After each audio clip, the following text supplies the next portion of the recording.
मुझे एक बात बताओ, कभी कभी एग्जाम के टाइम पे लगता है ना कि सारी थियोरीज फॉर्मूलाज फैक्ट ये सब याद रखना बहुत ही इम्पॉसिबल काम है। डोंट वरी, आज जो मैं टेक्निक बता रहा हूँ उसके बाद आपको सब कुछ याद रह जाएगा। तो चलो शुरू करें। तो सबसे पहले बात करते हैं माइंड मैप्स की।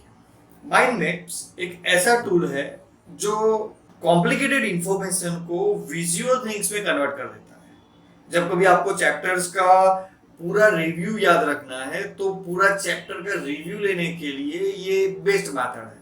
चलो स्टेप बाय स्टेप सीखते हैं। तो माइंड मैप्स में सबसे पहला होता है सेंट्रल टॉपिक या फिर चैप्टर का नाम। तो आपका जो सेंटर टॉपिक है या फिर मेन टॉपिक जो है उसका नाम या फिर चैप्टर का नाम आप बीच में एक सर्कल बना के लिख दीजिए। फॉर एग्जाम्पल हम यहाँ पे बात कर रहे हैं फोटोसिंथेसिस की, तो हम सेंटर में लिखेंगे फोटोसिंथेसिस। अब सेंटर के बाद होती है उसकी ब्रांचेस। जैसे फोटोसिंथेसिस के सब टॉपिक्स क्या है, तो वो है reactants, products, process and importance. अभी उसमें और ज्यादा डिटेल्स ऐड करो। जैसे ये ब्रांचेस है उसको और ज्यादा डिटेल में ब्रेक करना है। जैसे रिएक्टेंट्स के अंदर कौन कौन होता है, तो होता है कार्बन डाइऑक्साइड, उसके बाद पानी यानी कि वाटर और सनलाइट। और इसी तरह उसके जो प्रोडक्ट्स होते हैं वो क्या होते हैं, ऑक्सीजन एंड ग्लूकोज। वैसे प्रोसेस के अंदर क्या होता है, तो that reaction you can write. Then importance के बारे में भी आप लिख सकते हो। तो जो भी लिखना है मतलब ऐसे एक फॉर्मेट में एक ही पेज के ऊपर सारा फैला के लिख दो। सी पूरा टॉपिक एक विजुअल फॉर्मेट में कन्वर्ट हो गया। तो आपको इसको याद रखना, मतलब जब इसको देखोगे सारा एक ही साथ में आपको याद रह जाए। तो चलो मैथ्स का एक एग्जांपल ले लेते हैं ताकि वो भी क्लियर हो जाए कि ये माइंड मैप जो है वो हर एक सब्जेक्ट में एप्लीकेबल है। सपोज हम क्वाड्रेटिक इक्वेशंस जो है उसका माइंड मैप बनाना चाहते हैं, तो सेंटर में क्या लिखेंगे, क्वाड्रेटिक इक्वेशन, और उसकी ब्रांचेस भी बना देंगे। ब्रांचेस बनेगी standard form, types of roots, solution की मेथड्स और उसकी एप्लीकेशंस। तो जैसे सॉल्यूशन की मेथड एक ब्रांच बनी तो वो ब्रांच को और ज्यादा आप डिटेल में डाल सकते हो, जिसमें मेथड्स होगी factorisation method, quadratic formula method, completing the square method, complete square method. तो ये सारा आप डिटेल में लिख सकते हो। मतलब कोई भी सब्जेक्ट हो आप इसका एक सिंपल माइंड मैप यानी कि उसमें जो भी आ रहा है उसका एक सेंटर टॉपिक और उसके आजू बाजू उसकी ब्रांचेस लगा के आराम से उसको एक्सप्लेन कर सकते हो। वैसे मुझे याद है कि जब मैं स्कूल में था तब क्वाड्रेटिक इक्वेशन समझ में तो आ जाते थे, मतलब टीचर करते थे तब तो समझ में आ जाता था। लेकिन जब मैं सॉल्व करने बैठूं तो क्वाड्रेटिक इक्वेशन से ज्यादा कॉम्प्लेक्स तो मेरे दिमाग के अंदर जनरेट हो जाता था।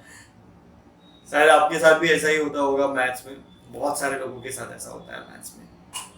तो आप भी अपने कोई भी एक टॉपिक को ऐसे ही माइंड मैप बना के आप कमेंट सेक्शन में डालिए। चलिए देखते हैं किसका माइंड मैप जो है सबसे ज्यादा क्रिएटिव है। तो आपको माइंड मैप तो समझ में आ गया होगा। कोई भी एप्लीकेशन मतलब कोई भी सब्जेक्ट के लिए you can apply this mind maps, okay. तो चलिए नेक्स्ट मेथड भी समझ लेते हैं, peg system, PEG, peg system. ये एक बहुत ही पावरफुल सिस्टम है जिससे आप कुछ भी याद रख सकते हो। इस मेथड में हम हर एक नंबर के साथ एक चीज को, एक आइटम को या फिर एक वर्ड को एसोसिएट करते हैं, जिससे हम न्यू इंफॉर्मेशन को उसके साथ एसोसिएट करके याद रख पाए। कंफ्यूजिंग लग रहा है? चलो एग्जांपल लेके समझते हैं। तो सबसे पहले हमें हमारे खुद के पैग बनाने होंगे। पैग मतलब एक सिंपल लिस्ट जिसमें एक नंबर लिखते हैं और उसके साथ एक वर्ड को एसोसिएट कर देते हैं।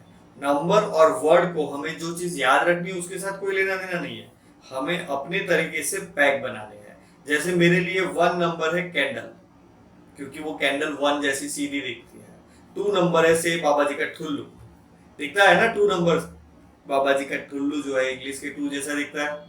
देन नंबर 3 है ट्री, क्योंकि उसमें 3 एलिमेंट होते हैं। मतलब आप अपने पैग खुद से बना सकते हो, मैं अपने पैग्स बता रहा हूँ आपको। 3 नंबर पे मैंने डाला है ट्री। ट्री के 3 एलिमेंट होते हैं, उसका stem, root and the branches. तो 3 एलिमेंट है इसलिए उसमें मैंने डाल दिया, इसका नाम रखा हमने, थर्ड एलिमेंट का नाम रखा है ट्री। फिर फोर्थ आइगन से चेयर, क्योंकि उसके 4 लेग्स होते हैं। तो मतलब मैं ऐसे एसोसिएट कर रहा हूँ जिससे मुझे उसको याद रखने के लिए कुछ स्पेशल नहीं डालना पड़े। तो अभी आप राइट याद करो मेरे साथ। पहले नंबर पे क्या था, कैंडल।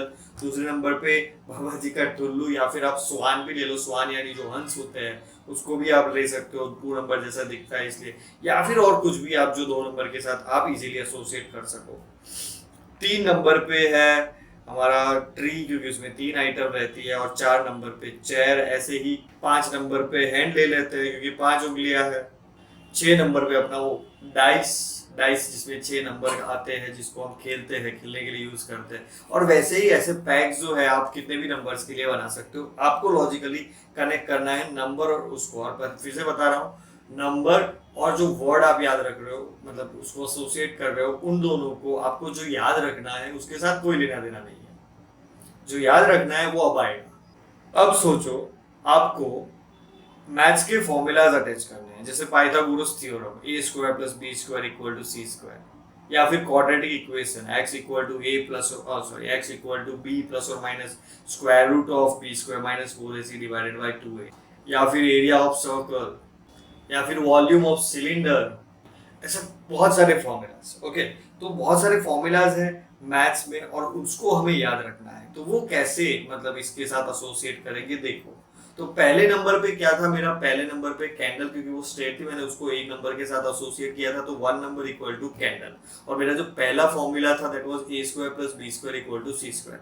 अभी कैसे रिलेट करेंगे, देखो, इमेजिन करो, आंख बंद करके इमेजिन करो कि एक कैंडल है और उसके ऊपर ये A square plus B square equal to C square लिखा हुआ है।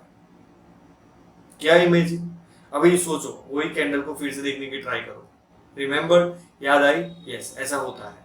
तो कैंडल के ऊपर लिखा है A square plus B square equal to C square, और उसकी जो ज्योत है यानी कि उसकी जो फ्लेम है वो साइड में बस उसको देख रही है, ऐसा कुछ।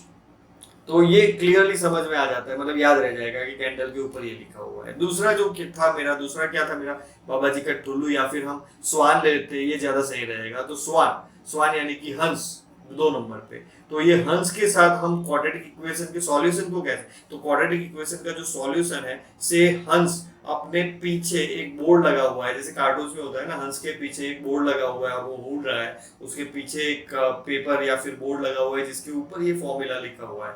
अज्यूम करो, आंख बंद करो, हंस के पीछे एक बोर्ड लगा हुआ है जिसमें आपका ये जो फॉर्मूला है उसको याद करो, उसको वो लिखा हुआ है, ऐसा दिखने की ट्राई करो। चलो try, pause the video and try.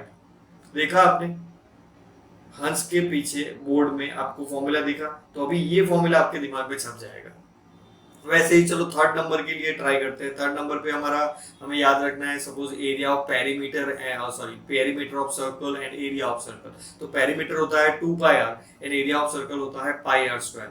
तो थर्ड नंबर पे हमारा क्या था, ट्रीज। तो ट्री की 2 पत्ते, ट्री के 2 बड़े बड़े पत्ते अज्यूम करो, एक बड़ा सा पत्ता है, एक बड़ा सा पत्ता है जिसके ऊपर लिखा है पेरीमीटर ऑफ सर्कल, या फिर ऐसा अज्यूम करो कि एक बड़ा सा पत्ता, राउंड पत्ता है उसका, और राउंड पत्ता जो है उसके नीचे उसका पेरीमीटर लिखा हुआ है लटकता हुआ ऐसे, दैट इज 2 पाई आर।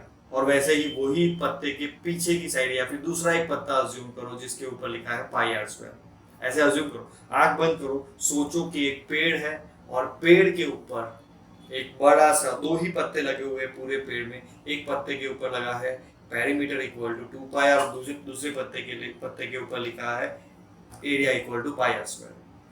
आपको ये क्लियरली याद रहेगा। देन फोर्थ हमें क्या याद रखना था, वॉल्यूम ऑफ सिलेंडर। तो 4 नंबर पे हमने क्या रखा था, चेयर। तो सोचो कि चेयर के ऊपर एक सिलेंडर रखा हुआ है, गैस का सिलेंडर जो होता है, वैसे रेड कलर का जो हमारा एलपीजी सिलेंडर होता है, वो चेयर के ऊपर रखा हुआ है, और वो सिलेंडर के ऊपर आपको वॉल्यूम ऑफ सिलेंडर लिखा हुआ है। Volume of cylinder is pi are square h. तो आंख बंद करो, अज्यूम करो एक चेयर है व्हाइट कलर की, उसके ऊपर रेड कलर का एक सिलेंडर पड़ा हुआ है, और वो सिलेंडर के ऊपर लिखा है volume equal to pi are square h. Assume करो, सोचो, और फिर उसको देखने की ट्राई करो। दिखेगा तो आपके दिमाग में छपेगा। ऐसे ही चलो, ये तो बात हो गई मैथ्स के फॉर्मूलाज की। आप कुछ भी, कोई भी चीज आप अपने अनुसार पैक्स बना के याद रख सकते। दूसरा एग्जांपल लेते हैं जिसमें आपको केमिस्ट्री के कुछ इंपॉर्टेंट कंसेप्ट याद रखने हैं, लेकिन वो याद नहीं रह रहे आप। जैसे कि पहला कंसेप्ट हो गया केमिकल रिएक्शंस, दूसरा है acids and base, periodic table का ग्रुप, या फिर मोल कंसेप्ट। तो वही सेम फिर से देखो, एक कैंडल, पहला जो था हमारा क्या था, कैंडल के ऊपर, कैंडल जो है उससे आपको याद रखना है। एक नंबर पे था कैंडल, उससे आपको याद रखना है केमिकल रिएक्शंस। तो आपको जो केमिकल रिएक्शंस याद करना है उसको आंख बंद करके सोचो कि वो जो रिएक्शन है वो कैंडल के ऊपर लिखा हुआ है, याद रहेगा कैंडल के फॉर्मेट में। मतलब वो रिएक्शन कहीं चेंज नहीं हो रहा है, ना ही हम उसको कुछ चंकी या फिर कुछ कर रहे हैं, हम just as it is equation को कैंडल के ऊपर पुट कर रहे हैं और जस्ट कैंडल के ऊपर पुट करने से वो चीज हमारे दिमाग में छपती है। दूसरा था एसिड्स एंड बेस। तो एसिड के टाइप्स सबसे H2SO4 sodium sorry H2SO4 sulphuric acid, HCl hydrochloric acid and then KNO3 nitric acid. तो ये सारी एसिड्स जो है वो आपको याद नहीं रह रहे हैं, तो आप क्या करोगे, सेकंड नंबर पे हमारा था क्या, बाबा जी का टुल्लू, यानी कि सॉरी हमारा था स्वान।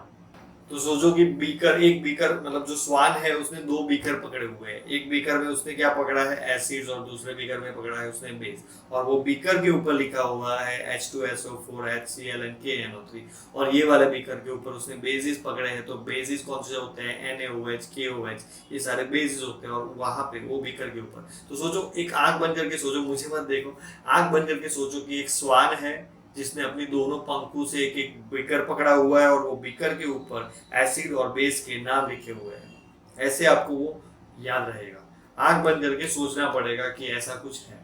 तो ये सिमिलरली अपना जो अपने आगे हमने देखा है विजुअलाइजेशन, लेकिन ये विजुअलाइजेशन से अलग है, क्योंकि विजुअलाइजेशन में हम एग्जैक्टली एसिड को विजुअलाइज करते हैं, लेकिन इसमें पैग सिस्टम में हम नई चीजों, मतलब हम हमारे खुद के पैग बना के बैठे हैं, हमने हमारे खुद के एलिमेंट ले रखे हैं और वो एलिमेंट जो है हमारे टॉपिक के साथ खेल रहे हैं। दोनों चीजें अलग अलग है, जो आपको पसंद पड़े वो आप कर सकते हो। मेरा पॉइंट ऑफ व्यू है, आप जो भी याद रखना चाहो आराम से याद रखने की कैपेसिटी आपकी होनी चाहिए। वैसे ही जैसे थर्ड नंबर पे था पीरियोडिक टेबल, और पीरियोडिक टेबल के अलग अलग ग्रुप्स।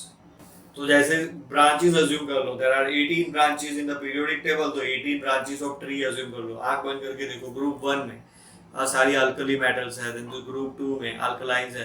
तो ऐसे आप देखो एक एक करके सारी ग्रुप्स को ट्री के ब्रांचेस के ऊपर लिखे हुए अज्यूम करो, क्योंकि आपके पास टेक्स्ट बुक होती है, जब पढ़ने बैठते हो वही टेक्स्ट बुक के अंदर जो लिखा हो उसको एक बार देख के फिर आंख बंद करके अज्यूम करो कि वो ट्री की ब्रांच के ऊपर है। तो वो ट्री की ब्रांच के ऊपर लिखा हुआ न जाने क्यों, लेकिन हमारे दिमाग को अच्छा लगता है।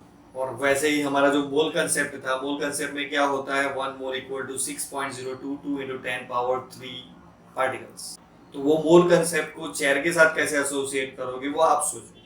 चाहे तो जैसे वो हमारे शादी ब्याह में जो चेयर देके जाते हैं, वो चेयर के ऊपर ऐसे लिखा होता है ना उनका नाम, ये फलाना टिक्का फराज खाना वगैरह।